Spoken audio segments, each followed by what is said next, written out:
Hello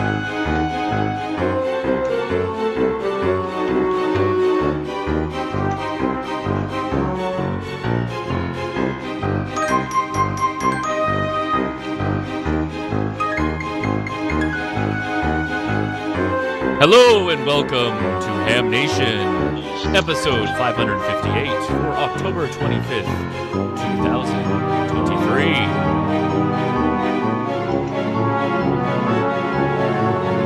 And hello everybody, I am Josh, KI6NEZ, but I guess I should say wubba lubba dub dub. That's what I'm saying today, everybody watching. Thanks so much for tuning in to Ham Nation here on the Ham Radio Crash Course. Let's say hi to our ghoulish hosts and to kick off the show. Hello, host. How's it going? Good evening, sir. Good. So we got Randy up at the top. How you doing, Randy? Doing good. Got home from Pacificon. The ISS is going to be sending out SSTV, so we'll talk about that in a bit. One of my favorite ISS things, so excited to hear that's coming back around. And the cat himself is back. Gordo, how are you today, sir? Meow meow, back from Pacificon, which we'll cover in 2 weeks because tonight we've got something special. Yes, indeed. And Doctor, what is your name, Doctor? I don't want to get things... I need to put it into the malpractice suit that I'm putting together. I need to get the name right. Let's just call it Dr. Don tonight because we have mixed company. That's right. But I'm prepared for anything, so don't you worry about a thing. I have my instrument tonight. So. All right, and Amanda. Yeah, we're gonna hear from the news of the week from Newsline. Nothing from Dr. Scove tonight. She's in the waiting room, I think, actually. Amanda, how are you? Moving along. I'm glad I'm here and not in the waiting room because I'm going to need in a shrink's waiting room as well. Good evening, everybody. And happy Halloween for those that celebrate. Let's see. First, I got a great interview with with Virginia in V5F, and we're going to be talking about a cult classic 80s movie and some things that she might be remaking from it. So stick around, and we got a great show. Josh and I will be paying attention to the chat room.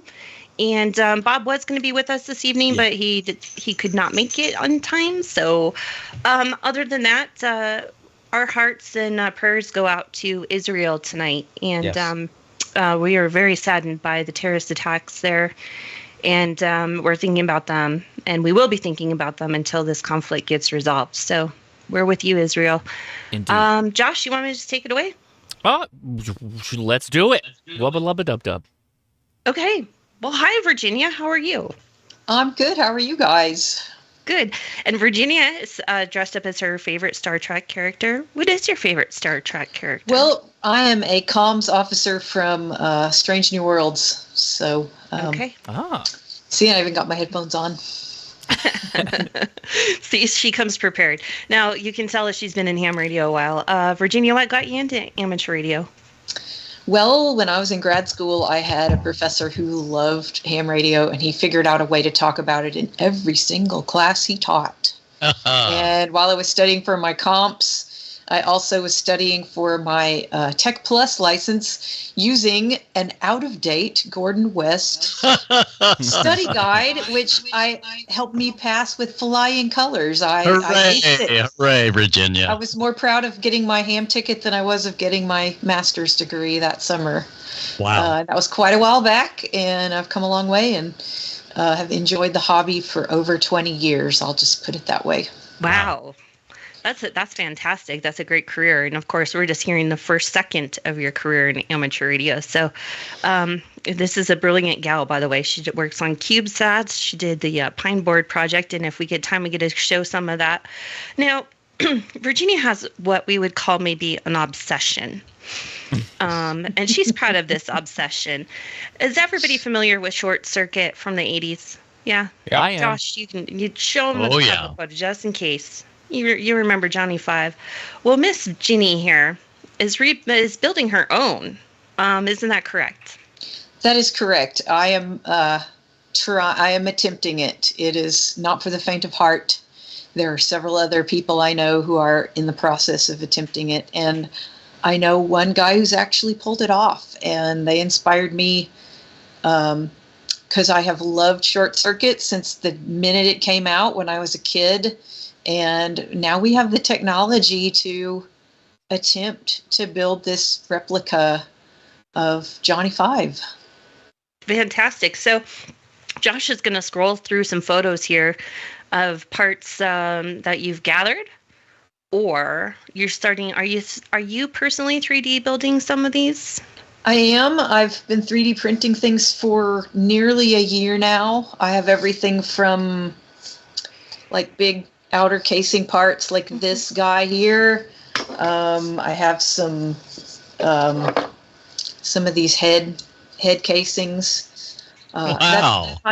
That's kind of what they say is if you can get the head built, that kind of inspires you to keep going. So I've been 3D printing all these things, and I'm just now getting to the point of starting to put the head together. And that picture Josh has there is the painted top of Johnny Five's head. I actually have that here. It's all 3D printed. Oh, it's so cool. And this piece here is one big piece. These are all based on, a lot of you guys might recognize them. They are classic electronic parts. These are resistors here. We've got some like op amps and voltage regulators, Anderson connectors right here. Really? And those were all and heat sinks, and they were all just used on the top of Johnny Five's head to make it look cool. So these are all just 3D printed, all in one big piece, and I just painted all those. So. You're saying that the power pole connectors were actually on the original Johnny Five? Yeah, but they're just as surface decoration. Yeah. And they're just there to look cool. But all this stuff there is just old stock parts that they just kind of made a mold out of for just the top detail of his head. And so there's a lot of that kind of stuff, but there's also real electronics in here. I mean, this is like real electrical engineering and electronics engineering and RC stuff, lots of radio, 2.4 gigahertz, 900 megahertz, radio controlled stuff that's going to be going on. I mean, it's just a little bit of everything. So it works for me because I like it all. Yeah, no kidding. So, of course. Oh, I saw the flappers on his eyes that you had up in another box too. That's so cool. Yeah, this guy here. Yeah. The eye flaps, they're so iconic. Yeah. And you just show an 80s person that, and they're like, Johnny Five, you know. Well, and didn't you say once you found one of the eye lenses, that's what inspired you to continue on? It really did. It really did. Let me see if I can find one of those. I've got one right here. This is, I don't know if Josh can cut to this, but this is a Wallensack 209 millimeter copy lens, and these are stock lenses that they used for the robots in the 80s, and I guess they found out a lot of them, they were the right size. They machined off all this stuff on the front and made it all brassy and pretty, and they painted the big iris that's in there and made it into number 5's eyes. And a lot of people are wanting to build Johnny Five now, so these things have gotten really hard to find. I can imagine. Once I found these, I was like, okay, I'm on my way. So. Yeah, you can see how like bright and painted it is. It looks all metallic, and but it's just one of those, huh? That's interesting. Yeah, you just take it and like take the rear lens off of it and put it in a lathe and just machine off the black paint, and it's that pretty brass color. Now, who's that popular guy in that photo? That's Steve Gutenberg. Yeah. There in the blue next to Johnny Five. The Johnny Five, there's my friend Ryan. Ryan and Stacy are there, just on to the, I guess to the right, Johnny Five's right. Ryan built Johnny Five over in the UK, and they had him here in September for a trade show. And at the same week, there happened to be a RetroCon going on in Dallas, and that day we took Johnny Five over there to meet Steve Gutenberg from Short Circuit, and it was really, really cool. It was, and Johnny Five stayed at my house while he was here in Texas, and I think that sealed it for me. I was like, I really have to do this. Yeah, there he is in your house. There he is with all the boob. Yeah. You know? I saw your Facebook updates, and I was like, oh my gosh, she finished up Johnny 5? Where did this come from? I wish I had. I was shocked. Yeah. Yeah, he came to stay with me for about a week, and I had already... that's how I met Ryan. Was I told some people I wanted to do this, and somebody said, you need to talk to Ryan Howard. He has Johnny 5 Replica Nottingham, and it's on Facebook. He's also got a website, and they're like, he's the guy to talk to. And I made friends with him, and then one day he's like, hey, can I ship Johnny 5 to your house, because we need a place for him to stay in Texas. And I was like, are you kidding? Of course. You're like, how much do I have to pay you to do that? Yeah, I'll pay you to ship him to my house. So yeah, it was quite a whirlwind of having him here in September, and that really inspired me to keep going, because this is it's a big project. It's way past anything I've ever tried to do. Well, what would you say? You're never going to hit the end cost of this, I'm sure, but what do you think it's going to cost you? Oh gosh, I try not to think about it, because I kind of have to piecemeal it one step at a time, and my estimate is between $20,000 and $30,000. I did not expect that number. It might be less. I'm keeping a really, really detailed BOM of the whole thing, because I want to know how much it actually costs when I get done. Because when you ask somebody, they'll go, oh, $20,000, oh, $40,000, oh, 60. Nobody really knows. And so I'm determined to keep track. Yeah. Now, speaking of tracks, I see the picture of the tracks. Now, did you have that custom made, or did you find that somewhere? The tracks the gray part of the tracks is actually a stock chain used for conveyor belt systems. It's called Rexnord 821 chain. It is getting really hard to find because of Johnny 5 replica builders, and because I don't think Rex makes it anymore. So a group that I am involved with called Input Inc. It's a Johnny 5 builders group, and I know the guy, one of the guys who started it. I've known him for over 20 years. I mean, that's how long people have been trying to do this. Wow. Anyway, they got together and they found a company that reproduces that kind of chain, conveyor chain, and they asked them if they would reproduce this just for us. And they actually did the mods on it, which is to cut the corners off the links, to clip the corners off at a 45-degree angle, and then to drill the holes to put all the little pads on. So I got that from the Input Inc. group at a pretty reasonable price. They had to buy it in bulk and take pre-orders, buy it in bulk, and I got a set of that. And then I 3D printed all the black pads that are on it. They're made of TPU rubber, and they're also, some of them are made of ABS, because you need a little bit of rubbery, grippy stuff and a little bit of kind of slick stuff to make the traction on it right. So it's, even the treads are kind of a thing to build. So you actually expect, like, you want the tracks to be able to work indoors, outdoors, everything. Go up a driveway, everything. Wow. Yeah, and they work pretty well. When Ryan's Johnny 5 was here, he did okay on carpet. He did great on concrete. He did good on my kitchen floor. We had him in the kitchen doing a video where we had him like making pancakes like in the movie. And that's fun. Love it. So, and he left these little tread marks in my carpet. I didn't want to vacuum for like, about a month after he left. So a lot of fun making those. And so I actually have the treads, and I have I'll have the head, so I'll have the top and the bottom. I'll have to figure out everything in between. Well, I think we have a question here. When is the expected completion date for your Johnny 5?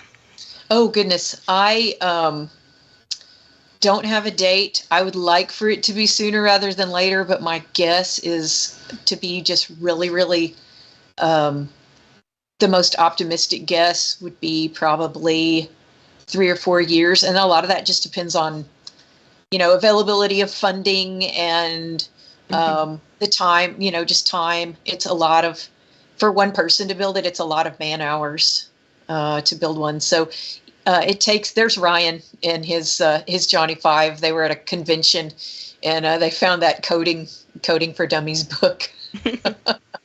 And but anyway, it's just a labor of love for everybody who does it, and it takes different people different amounts of time. And Ryan and this one other gentleman over in the UK are the only two people I know who have actually completed it. There's a couple other people I know, including a guy here in Fort Worth, who are really close. Oh, wow. To getting one done. Yeah. And then you guys will have to travel around the world and show them off. Yeah. Well, Ryan's made it to the U.S. and he goes to conventions all over the U.K. He's at a convention almost every other week or every week now. He's just... I can imagine this being fabulously popular at Comic-Cons everywhere. Oh, yeah. He goes to Comic-Cons like all the time now. Yeah. And another question from our viewers, what printer do you use? I use, believe it or not, the 3D printing people they're gonna smile at this a little bit. I use a Creality Ender 3 Pro. No way. Good for you. Yeah, I am like bare bones. There's a bigger printer I've got my eye on. I'd like to get an Elegoo Neptune 3 or Neptune 4 Max because of the big casing parts you need to print. Yeah. So I'm looking at trying to get like a good quality but simple, like large format printer. But all the stuff I've done so far, I've printed ABS, I've printed TPU, I've printed a lot of PLA. I've messed up. I've got tons of failed prints. I have taken my lumps, and I will take some more, I'm sure. So yeah, that's what I use. And I think there's some pictures of the printer on down. Or that might be somebody else's. I'm not sure. Yeah, that's my printer. And the picture that was just up there is the actual, I've got that here, is the lip lights. This is a pretty iconic thing from Johnny 5. And one of the Johnny 5 builders, actually made this as a kit. You can order the lip lights, which are, Johnny 5's voice box. You can actually order those and build them from a kit. Nice. And I did that. A friend of mine helped me with all the surface mount. I am so grateful. But I did all the LEDs and there's some neat, smart people working on this project all over the place. It's incredible. Oh, and there's some of the 3D prints. I can tell you're printing ABS in this picture. I can see. Yes, my wonderful enclosure that I built out of all my spare cardboard and protective page covers to make a window in it. And the 3D printer's actually in that thing behind me, just roaring away on a Johnny 5 part right now. So, so there's the head, and that's your completed. That is not. I wish it were. That's not yours. That belongs to Sean Fox. He lives here in Fort Worth, and I didn't realize he lived here. I knew he was in Texas, but I didn't realize he lived here until I started with this, and I found out he doesn't live that far away. So I went to see what he was doing, I hope to be that far along, maybe in 5 or 6 months, on my Johnny 5 head. It takes a lot of electronics, a lot of servos, a lot of mechanical parts, and a lot of 3D printing. And the 3D printing part right now is the part I feel like I can manage. And the electronics and servos, that's the part I'm going to be learning a lot about in the next few months. Well, Dave says when complete, you need to bring him to Hamvention. I bet people would help pay the way. That would be a hoot. That would be so much fun to roll up in like a big Nova Robotics van. Oh, yeah. Pull him out the back. That could sit in the MCOM area at Hamvention. That'd be fantastic. Yeah. That would be so cool. I'd love to do that. Absolutely and love it. When do you add the lasers when he blows stuff up? He's got the toolbox. Or on that other one.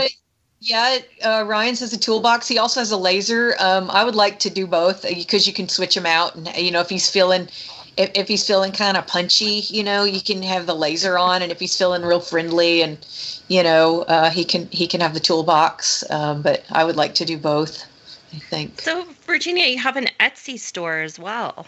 I do. I have an Etsy shop, and I'm actually selling short circuit artwork. I've done a ton of short circuit artwork since I was a kid. Some of the old stuff is up there, and I've also got a painting that I recently finished that I'm doing prints of that I'm selling on Etsy. And I've also got, this is artwork I did when I was in high school.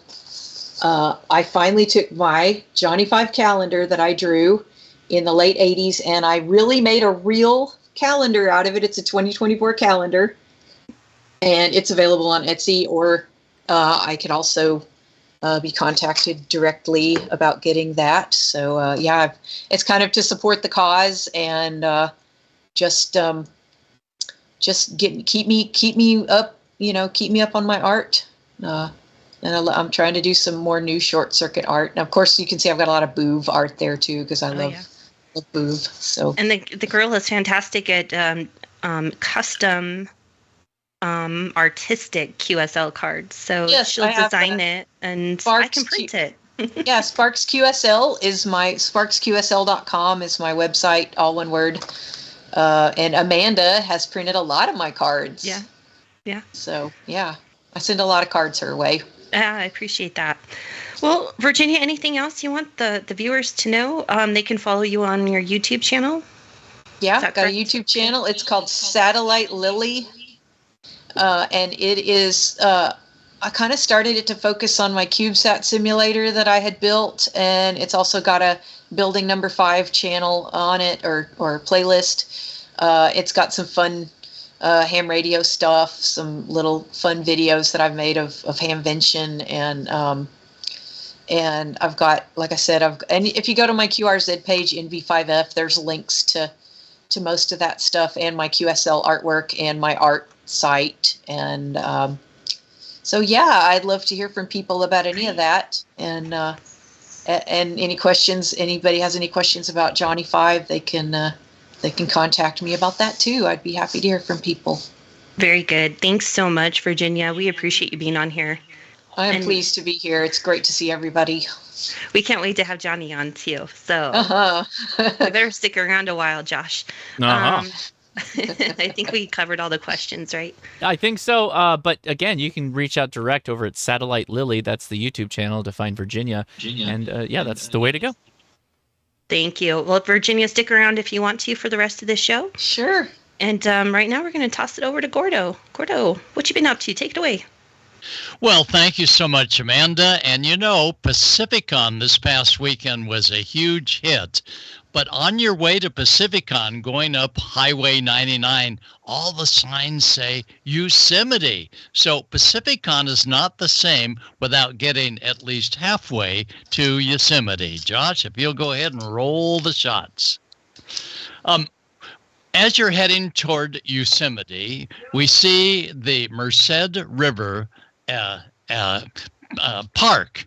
And we thought, gee, this is going to be terrific. So that's Jody, and that's Tracy. And Tracy, WM6T, Jody, WA6JL. They said, let's go ahead and work a couple parks on the air. Even though they were at a park, we thought, well, let's go ahead and go on the air. Well, what does it take to get on the air in the middle of nowhere? No electricity, no nothing. Well, Tracy and Jody had it figured out. They had their own little 10-watt radio, and they had their 6-amp battery and a stake to hammer in a pack antenna. That's a 21-foot carbon fiber mast. And this antenna is unbelievable sturdy. So right there beside the Merced River, we go ahead and attach the feed point for what would be a 20-meter dipole. There's the feed point up nice and close. And then we go ahead and we extend that pack antenna up to almost 20 feet. And we then anchor each end of the 20-meter dipole. And once it's anchored, into the hard rock, and that's the pack antenna, almost all the way extended.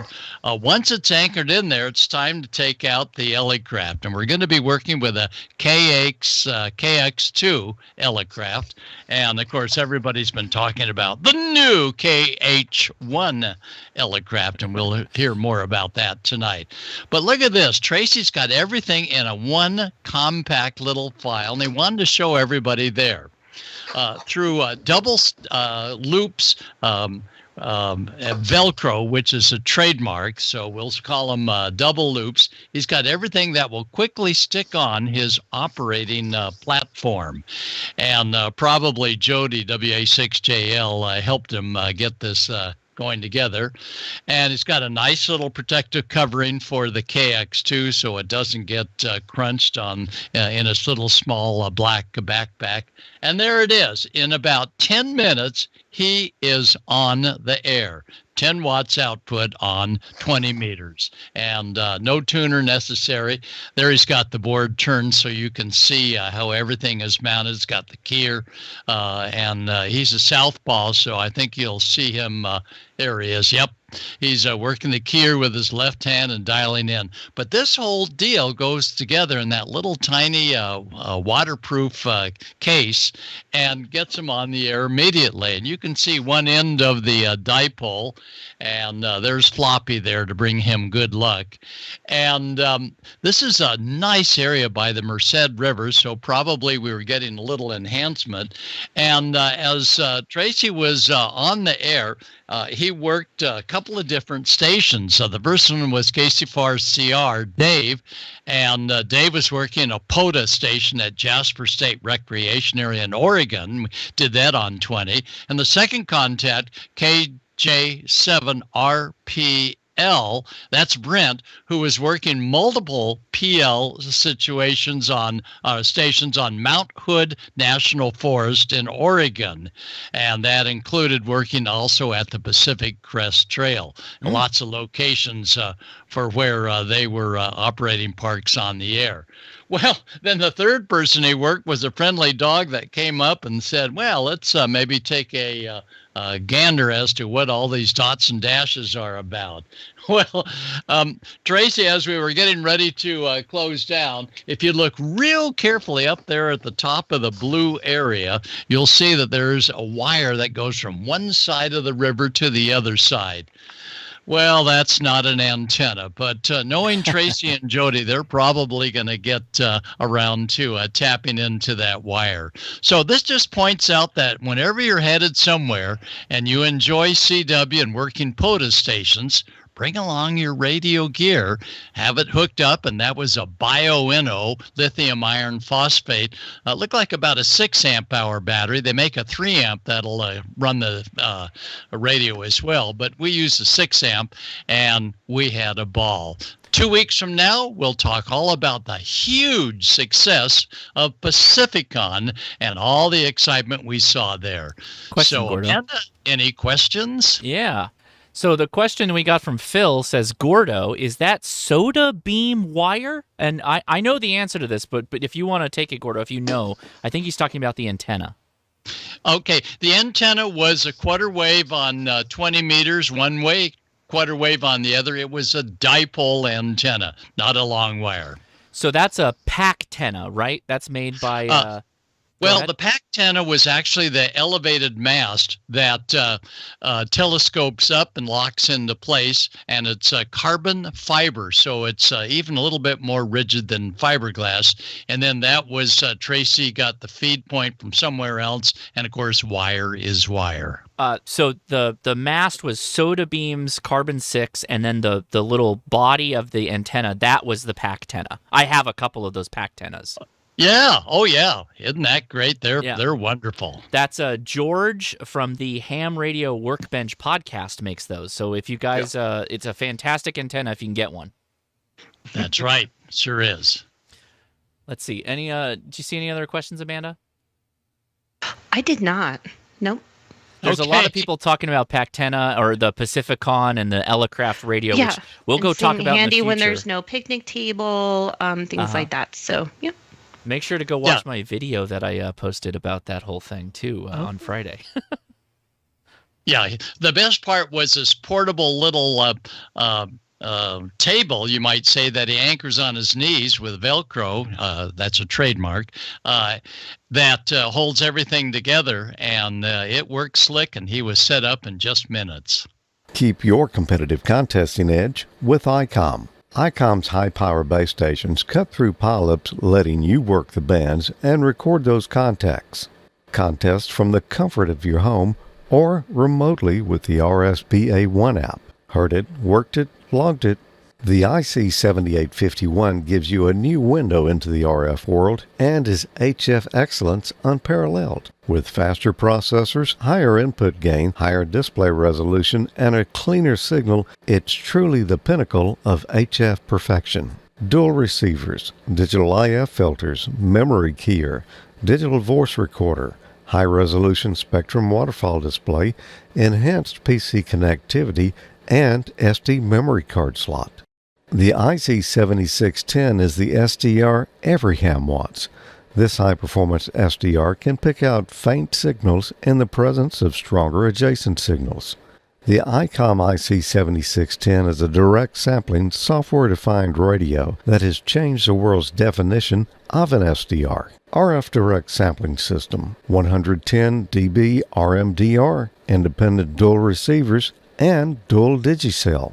Icom's IC 7300 is a high-performance, innovative HF transceiver with a compact design that will far exceed your expectations. This innovative HF transceiver digitizes RF before various receiver stages, reducing the generated inherent noise in different IF stages. This is a radio that changed the way entry-level HF is designed. RF direct sampling, 15 discrete bandpass filters, large 4.3-inch color touchscreen, real-time spectrum scope, and SD memory card slot. The real HF fun starts here. For more information about Icom's amateur offerings, visit icomamerica.com/lineup/amateur. So thank you again to Icom. Sorry about the plug there. We'll get it sorted out. But wanted to make a big thank you about the giveaway. Every time we're live, we do a giveaway. If you click on that little Enter Now button, you can get entered into the Icom giveaway. And they pick 3 winners for a swag pack. And if I go check out my list of names here, we've got 3 winners this week. Roy A, K2RMA, Ash N, KE8HAN, and Michael C, W4ORL. And because this is the end of the month, we pick a winner for a radio. And this month we are giving away an Icom IC 2730. So that is going to go to Frank L, K9GHZ. So thank you very much, everybody, for joining the giveaway. Obviously, that is just a fantastic radio, particularly if you like the satellite comm stuff. But thanks again to Icom. We very much appreciate it. That worries me because I have a feeling that I have to do some work while Dawn's talking. So stall for time, Dawn, on the audio, because Amateur Radio Newsline might not be working. Yeah, well, we'll do the best we can. First off, Halloween, of course, coming up, which is why we're all dressed kind of weird. You probably could figure that out on your own. You didn't need a doctor or even me to tell you that. But be sure to be careful trick-or-treating. Also, don't forget, it is still Breast Cancer Awareness Month. So for all of you breast cancer survivors and cancer survivors of any kind, including my wife, not breast cancer, but another kind, we love you and we pray for you every day.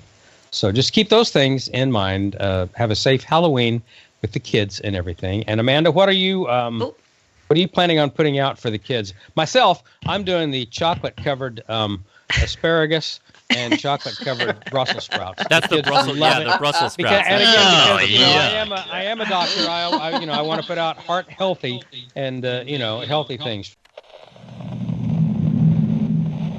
From Amateur Radio Newsline Report number 2399, this is Ham Nation Headlines for Wednesday, October 25th, 2023.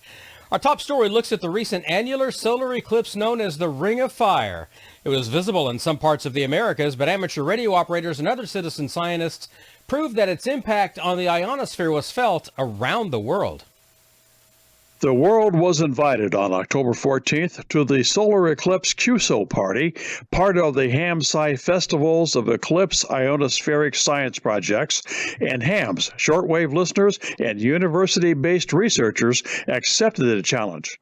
In the western United States and parts of South America, where the eclipse was most visible, eclipse watching was combined with making QSOs on all bands using all modes to help generate data about the eclipse's changing impact on propagation.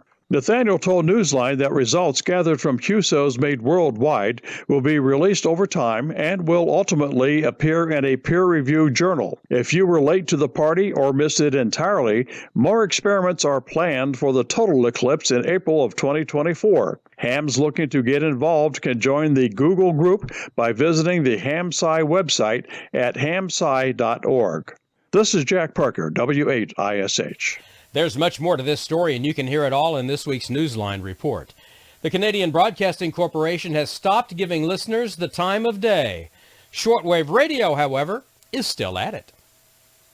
CBC Radio has stopped broadcasting the official time signal of the National Research Council. The broadcast began in 1939, providing a national time synchronization signal for anyone relying on the accuracy of their clocks. CBC Radio halted the broadcasts on October 9th, noting that if any of its transmissions over HD radio or the web causes a delay of several seconds, invalidating the accuracy of what was being sent. Shortwave radio comes to the rescue. However, the NRC's official time station, CHU, operated by the Council's Institute for National Measurement Standards, broadcasts on 3.33, 7.85, and 14.67 megahertz to deliver the time, as always, in English and French. 3 atomic clocks are located at the transmitter site in Ottawa, Canada. The station began broadcasting the time on an experimental basis in 1929 using the call sign VE9OB. It became known as CHU in 1938. This is Dave Parks, WB8ODF. Ham Radio University is back. The day-long program on Long Island, New York, devoted to all things amateur radio, will be an in-person event again in January.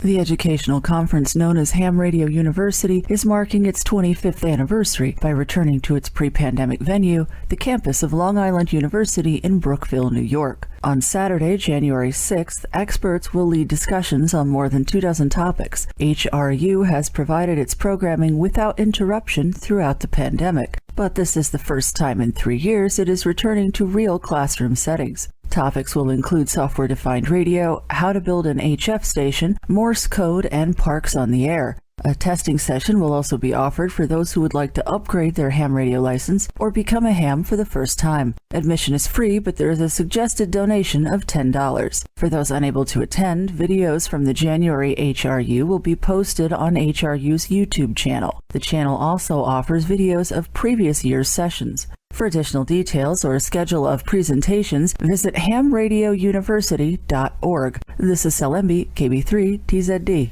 And that's all from the Amateur Radio Newsline, your independent source for amateur radio news since 1976 at arnewsline.org.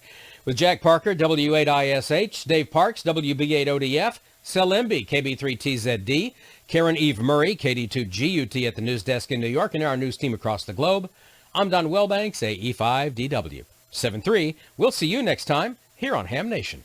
All right. Great stuff from the Amateur Radio Newsline crew. We do not have Dr. T this week.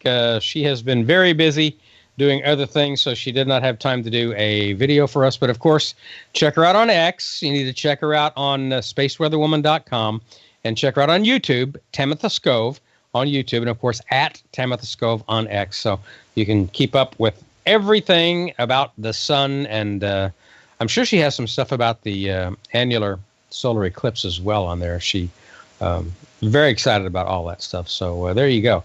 And let's see. I guess I'm trying to figure out who I'm going to turn it over to. Probably Rockin' Randall. How about that? Very good. Well, down at Pacificon, I gave a talk about are you ready to receive the SSTV pictures from the ISS? And got home and saw a notice from Rosalie white, and she said it's coming on. So I'm going to go through a few slides here quickly to show you what you need to do here to get going. So let me get my screen here sharing. And is that working? Yes. Oh, we see it. Okay, so. Oh, wait, hold on. It's not. You broke something else, Josh? God, I guess so. Yeah, There we it see is. it in the frame. Got it. We got it. Okay. So, when the SSTV is ready, will you be? So, this is the times of the next upcoming tests. So, what's happened here is that, I don't know, a year and a half, 2 years ago, the equipment, which is on the Russian side of the space station, broke. So they had to set up a new radio and maybe another laptop. I don't know what all they had to send up and then get it installed. So all that stuff takes a long time dealing with space things. So about 3 weeks ago, they did like a 2-day test. I think the announcement kind of got leaked, and I was on and I saw all sorts of tweets and Facebook stuff, everybody saying, where is it? So I think 2 people in South America got 1 image. So this is kind of the next event to test out the new station. So it starts Friday at 8:15 a.m. Eastern Time, and it goes through Sunday at 2:50 in the afternoon Eastern Time, and then they do an EVA. So it's off until Tuesday morning at 6:05 East Coast time, and it runs through Wednesday afternoon. So it's about 4.5, 5 days of operating, we hope. So to learn about this, I don't have time tonight to go through all of this, but AMSAT UK has a great web page that goes through what you need to do to get everything set up to be able to receive and decode the pictures. If you were fast enough, you could have shot that QR code, but go look for AMSAT.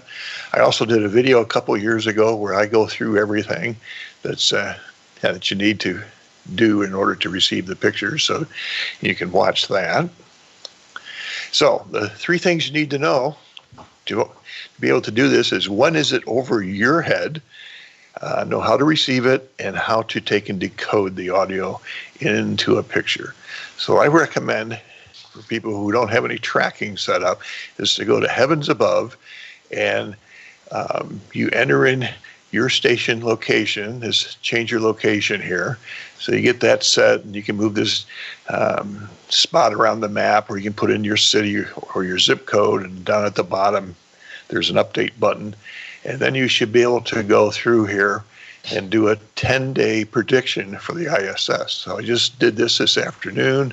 So on the 27th here, maybe this 5 o'clock pass here, East Coast, West Coast time and stuff. But anyway, this tells you when it's coming over the horizon, and this defaults to 10 degrees. So when it's 10 degrees above the horizon at 5:06 is when you'll be able to start the pass. The maximum elevation would be 34 degrees at 5:09. So that's, about 3 minutes. And then at 5:12, about 3 minutes later, it dips below 10 degrees. So this is what I recommend for the new people, because you don't have to get your phone configured or a tracking program on your computer. They do transmit on 2 meters, 145.800 FM. Doppler is not too much of an issue on here, so you don't have to worry about it. If your radio does have a wide filter option, select that. It's a strong signal. They transmit at 10 or 25 watts, so it's a lot stronger than the little satellites that are up there in orbit. They use PD120 SSTV format, and this takes 2 minutes to send the picture. And then in the pass, they have pause for 2 minutes, and then they go on to the next picture. And in the past, they've had like a 12-picture rotation, so it just keeps going through a sequence of 12 pictures. So you saw that pass was about 6 minutes. If you're real lucky, you may get 2 pictures during a pass. Come on, change. There we go. You can hear it with your HT. And if you're using an HT, you don't point the antenna at the space station, you point at the antenna broadside. because the null point of the antenna is off the tip. A simple scanner will work. Your mobile radio and mobile antenna will work really nicely. If you got a mobile radio at home, that works great. A simple antenna may work better than a high gain vertical antenna. I have a video how to build a quarter wave 2-meter antenna out of 5 hunks of wire and a connector. If you have a high gain 2-meter antenna, the pattern is real narrow towards the horizon, although that's kind of what I use and it works good. So, and if you have an AMSAT station with tracking beams, that's kind of the ultimate setup. Software to take and decode it. My favorite is the SSTV program for Windows. This is free. It's been around for an awful long time. It still runs. It still works. It works well. There's other software for iPhones, Android, Mac and Linux. So you'd have to hunt around. So this is what SSTV looks like. You can see the audio spectrum here from 1200 to 2300. So at 1200 is the sync tone that marks the start of the line, and the video information is from 1500 to about 2100. So you'll hear these audio tones, and it's very distinctive in this type of area in the picture versus what's happening down here. So it's kind of interesting when you hear it run. So. In SSTV, you can have it automatically select the decoding software or mode, but I would recommend if you right-click on one of these buttons here, you get this menu pop up, and you can assign one of those buttons to say PD 120, and then you can click on that, and that's what it will only try and take and decode. Because if it misses the header, if it's still below the horizon, you want to be able to have the program knowing that PD 120 is the format that it's running in. So if you're new to this can get real busy, like a one-arm paper hanger. If you're trying to track it with maybe a tape measure antenna, trying to receive it and trying to decode it, that's a lot to get right in the beginning. Your chances of success are probably pretty slim. What I recommend is you split the process into 2 parts: receive and record, and then playback and decode. So concentrate on getting the best recording while it's happening live. Then you can play around after the pass, and if it takes you 2 or 3 tries to get the decoding software to work, that's what happens. So that works great. So the recording, you can just run a little app on your phone and just record it from the radio. Some radios actually can record the audio to an SD card, so you can play that back in the computer then. When you play back your recording, you can hold it up to the microphone in your laptop and watch the software run.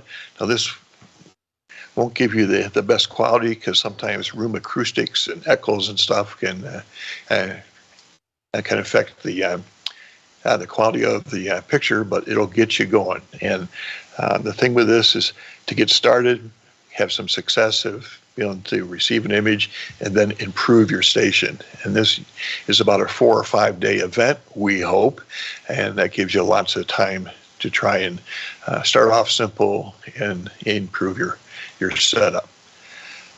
Practice decoding. I have a video of a bunch of passes, so you can see the tracking program here run and see SSTV run, and you can practice with your decoding software with that ahead of time.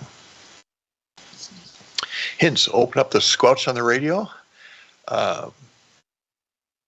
You don't want to have the squelch too tight and miss the beginning of the pass. Some radios you can record directly to the memory card. I like to, at home here on my home station, I have a 9700 and USB audio and control going over the computer. So I let it run 24 hours a day. SSTV will collect up to 64 images. And you can go in and delete the noisy ones and the junk and save off the good ones. Practice decoding. the pictures with my video, and you will receive a lot of partial and noisy pictures. Don't get discouraged. Improve your antenna and your radio computer interface, and you'll see much better success. So it's a fun event. You can post your pictures to the ISS SSTV gallery. So this is where people from all around the world will post their pictures, and they really want people to do this because they're constantly doing reports to NASA about the amount of activity at these events take and generate. So they need as much PR and people involved with and these SSTV ISS events. So here's what I received back in 2020. In the past several years, except for last year, they run an event over the holidays. These have been like at least a 7-day event, 24 hours a day. Wow, those are great. Yeah. So this was back when I was running my TS2000 with the 2-meter side.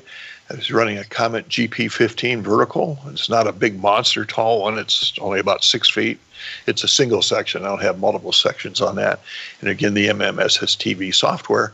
And these are, of course, all my best images from that week-long event. And you'll still see noise bars. And in this one here, that was the best I could ever get that picture. It seems like some days you get the same pictures each pass. So you kind of have to wait for the timing to kind of drift out of sync so you can get some different pictures. So that's what's coming up. And get out there and that's what's coming up. And get out there and get your radio and try and get some pictures. It's great. That is great. Wonderful, Randy. Yeah, thank you. Good stuff. Good Your stuff. talk at Pacificon was packed. Yeah, we had about, I think, 40, 45 people there. And in fact, when I started the class, I was standing up front and I said, everybody wave to Rosalie. So I got a picture of everybody waving. So I sent it off to her, and that'll be in her NASA report. Terrific. There is a question. There is a question we got here. Does noise reduction features on SDR degrade the picture when trying to decode? I've not tried that before. I've not tried that. I would, until you get the system working and reliably decoding, I think it would stay away from any additional things like that going on. I mean, that's always the goal, is you want the strongest signal into your radio as possible. Right. And if you record that audio directly off the radio, that's the best. And then you can, just as you said, you can rerun it multiple times until you find something that works for you. That's the best way I've seen it done. Yeah. Same with working on just normal satellites. Record your QSOs. That way you don't have to do it's that happening as well. so fast. People can't keep up with too fast with the logging. So, well, thanks, Randy. We appreciate that. Any other questions? I didn't see any others. Okay, I do. Josh, I'm going to send you a link just to kind of piggyback onto that. This weekend. I sent it on chat. Fine. Sorry. That's fine. This weekend, October 27th to the 29th, is the Earth contest. So they have this big old look at that satellite. Look at that picture. Isn't it gorgeous? That's my backyard. Yeah. Yeah. That's it. Is it really? Anyhow, in Kiowa County, Colorado, every ham is invited to come and play and have some fun with some EME activity. And Kiowa County is really rural. Like it's probably 3.5 hours away from Denver, and it's near the Kansas border. And so it's just out in the middle of nowhere, which probably makes great quietness for this array here. But anyhow, Gordo, do you play around with the EME much? I plan to be listening to the satellite, and I've got a couple of M-squared satellite antennas that are omnidirectional that look almost straight up, so we'll hope for a good overhead pass. So best success all. So if HFDX isn't your thing for this weekend, get on it, listen for some EME stuff, and you can have some fun that way too, or learn something, or find something you didn't even know existed. So the The last three things we mentioned today, between Gordo's POTA activation, Randy's SSTV, and Earth Moon Earth, are all available to technicians. Yeah, you can definitely go activate a Parks on the Air with 10 meters without any problem, and you know you can do satellites and ISS and all that, and Earth, Moon, Earth with your technician license. So this is all stuff that should be all in your wheelhouse to try as technicians while you're at that license level. Please avail yourself of those privileges. Yeah. No excuse not to try it. That's and right. Even if you don't have your license, but you got your Bofang, dial it up and see if you can hear it. That's true. Absolutely. Don't need a license to listen. That's right. There you go. That's even for the non-licensed people. You can do SSTV receiving. There you go. And send them cards if you hear them. They would love to know that they were heard somewhere. Somewhere random. Yeah. Right. What else is going on? We have the Tech Fest coming up here in Colorado, November 4th. It's kind of it's ham radio, but also just all things tech. So that's kind of a fun thing to go to. Once again, I will be out trying to kill Bambi, so I won't. I'm kidding you guys. I'm not going to shoot anything. Send all complaints to Amanda. No, I'm kidding. Don't. Josh is going to not associated with HRCC. Listen, when you're out, I'm a big advocate and supporter of hunting and conservation of wildlife is what I care about. Yes, that's what we deer love salt licks and they love corn. So listen, in the spirit of Halloween, I want you to have candy corn and saltwater taffy. There you go. Have it. Bambi can have all they want of that. So anyhow, I think that's it for tonight. It's a great show. Very educational. Yeah, thank you. Thank you, Virginia, for joining us tonight. And great, Virginia. Good work. Follow her on Facebook if you want to keep up with, just some shots. I'm sure she'll let you do that, and she'll keep us all up to date on what's going on. And let's see, we're going to go over some nets. We have D-Star on 14 Charlie. They also run NetLogger, so you can follow along live, and you can probably chat with them on AIM. And then we have the 20-meter net run by W7UDI. Thank you, Steve, for doing that. And he's not out on a forest fire. So, yay, he's around 14,272. And look for Kev on around 7192. And we appreciate our net controls very, very much. So thanks, everybody. You're wonderful and keeping us all involved. So with that, join us again when our next episode is going to be November 8th, which is also my mom's 71st birthday. Wow. So happy birthday, Mom. Yeah. I don't know if I'm going to be here or not. We'll see how it goes. Oh, you got to hang with Mom. Yeah. Or have Mom on the show. Have Mom on the show. That's it. Maybe I can get her and my dad to come over. He's still in the hospice care, but he's at home hospice care. So that's a little bit better. So he gets around a little bit. Good. And he had some problems last night, actually. He had to get some morphine in his system. He had some stomach pain. But anyhow, he's doing a little bit better today. And I'm going to call him after we get off the show here. So happy Halloween, everyone. And send us also post your pictures on our Facebook page of your SSTV captures. So I got anything else, anyone? Yeah. One thing, my Saturday live stream is the Halloween theme live stream, and I've been doing this for years. And we're not talking about number stations. We're going to truly do something weird and interesting. 2 weird and interesting things. So join me out there. I think you'll have fun. I will be demystifying one thing, and then we're just going to do some random destruction for number 2. So please join me. All right. I'm all for both of those. Yeah, the smoke out. Yeah, that's right. All about that. So, appreciate you guys. Thank you so much for watching. Anybody else? Prayers for Israel, and remember it's still Breast Cancer Awareness Month, and be safe on Halloween. Please. There you go. Yeah. All right, everybody. 73. 73. Good night, everyone.